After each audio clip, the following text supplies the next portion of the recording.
26 अप्रैल को एक महिला ने महिला थाना पूर्व गुरुग्राम की पुलिस टीम को एक लिखित शिकायत के माध्यम से बतलाया था कि ये तथा उसका पति ठेकेदार के पास काम करते हैं। ठेकेदारों ने इसको गांव रिठोज में कमरा रहने के लिए दिया था। 25 अप्रैल को एक अन्य व्यक्ति ठेकेदार के यहाँ काम करने के लिए आया, जो 25 और 26 अप्रैल की रात को उनके कमरे के बाहर ही सोया। जब रात को आंख खुली तो 3 वर्षीय बेटी कमरे में नहीं थी। देखा तो व्यक्ति भी कमरे के बाहर नहीं था। इन्होंने बच्चे को ढूंढने का प्रयास किया, लेकिन वे कहीं नहीं मिली। 26 अप्रैल की सुबह इसकी बच्ची कमरे में लगभग 300 मीटर की दूरी पर बेहोशी की हालत में मिली। बेटी के शरीर पर चोट के निशान थे। व्यक्ति ने इसकी बेटी के साथ गलत काम करने की कोशिश की। शिकायत पर महिला थाना पूर्व गुरुग्राम ने पॉक्सो एक्ट की संबंधित धाराओं के तहत अभियोग अंकित किया। गुरुग्राम पुलिस द्वारा उपरोक्त अभियोग में आरोपी की गिरफ्तारी कर 50,000 रुपए का इनाम घोषित किया गया था। उप निरीक्षक सत्यप्रकाश, प्रभारी अपराध शाखा सोना गुरुग्राम व महिला निरीक्षक गीता, प्रबंधक महिला थाना गुरुग्राम की पुलिस टीमों ने उपरोक्त अभियोग में 50,000 के इनामी आरोपी की गिरफ्तार के लिए अथक प्रयास किए, लेकिन काबू करने के लिए पुलिस तकनीकी की सहायता से गुरुग्राम, दिल्ली, झांसी, पूना, रतलाम में रेड की, जिससे कि परिणाम स्वरूप आरोपी को 24 जुलाई को रतलाम मध्य प्रदेश से काबू करने में बड़ी सफलता हासिल हुई है। आरोपी की पहचान रतन निवासी गाँव बलिहारी, जिला छतरपुर, मध्य प्रदेश, उम्र 50 वर्ष के रूप में हुई, जिसे उपरोक्त अभियोग में नियमानुसार गिरफ्तार किया गया। पूछताछ में बताया कि 25 से 26 अप्रैल की रात को उपरोक्त अभियोग में पीड़िता बच्ची के माता पिता के सो जाने के बाद बच्चे को एकांत पर ले जाकर उसके साथ दुष्कर्म करने की वारदात को अंजाम देना स्वीकार किया। पुलिस पूछताछ ने आरोपी ने मार्च 2024 में थाना चंदला मध्य प्रदेश के इलाके में 6 वर्षीय लड़की के साथ कुकर्म करने की वारदात को भी अंजाम देने का खुलासा किया। 6 वर्षीय लड़के के साथ कुकर्म करने की वारदात के अभियोग में ये आरोपी रतन उपरोक्त वांछित था। आरोपी से पुलिस पूछताछ में ज्ञात हुआ कि वारदात को अंजाम देने के बाद पुलिस से बचने के लिए दूसरे शहर में चला जाता था और कुछ दिनों तक मजदूरी करता। इसी दौरान किसी बच्चे या बच्ची नाबालिग की तलाश करता और उसके साथ दुष्कर्म की वारदात को अंजाम देकर वहां से किसी अन्य स्थान पर जाकर मजदूरी करने लगता। पुलिस से बचने के लिए आरोपी अपने ठिकाने बदलते रहता था। आरोपी का आपराधिक रिकॉर्ड।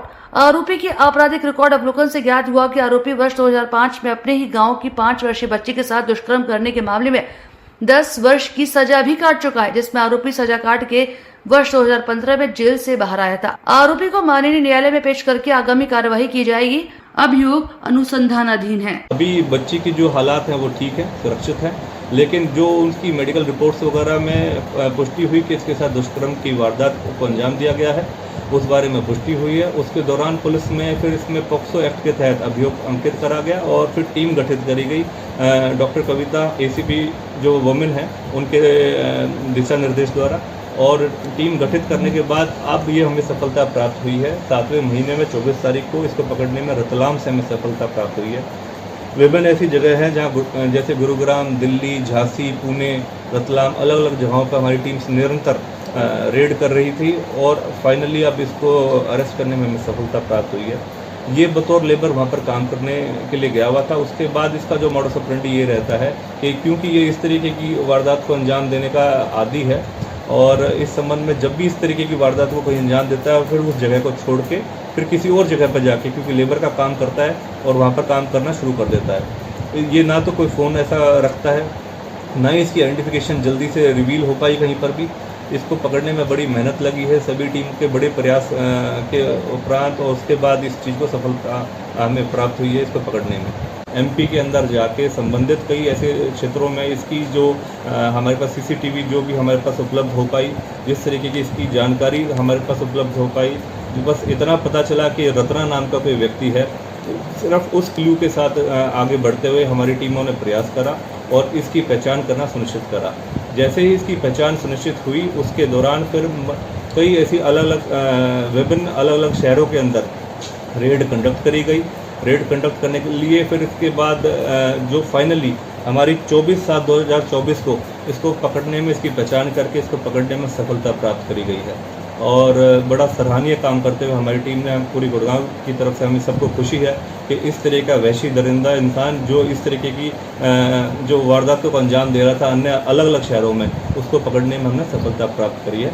इसकी पृष्ठभूमि जो रही है, ये पहले भी इसी तरीके से रेप के मामले में एक 5 साल की एक बच्ची के साथ रेप के मामले में जो चंदेला थाना है छतरपुर एमपी के अंदर, उसके अंदर भी 10 साल की सज़ा काट चुका है। 2015 में ये वहाँ से छूट के जेल से बाहर आया था। निरंतर उसके बाद इस तरीके की वारदात को ये अंजाम देता रहा है।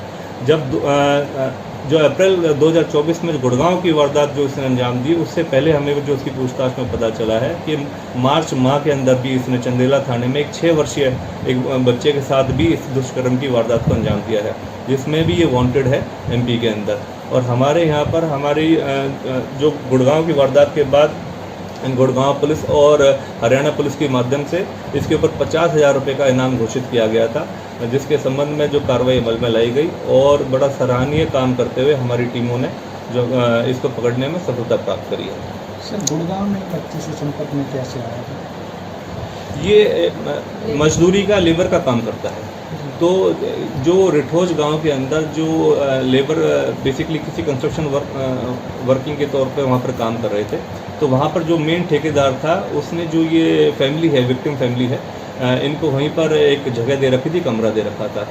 फिर कुछ दिनों बाद ये जो रतन नाम का व्यक्ति है, रतन है ये बलिहारी जिला छतरपुर मध्य प्रदेश, 50 वर्षीय उम्र है इसकी।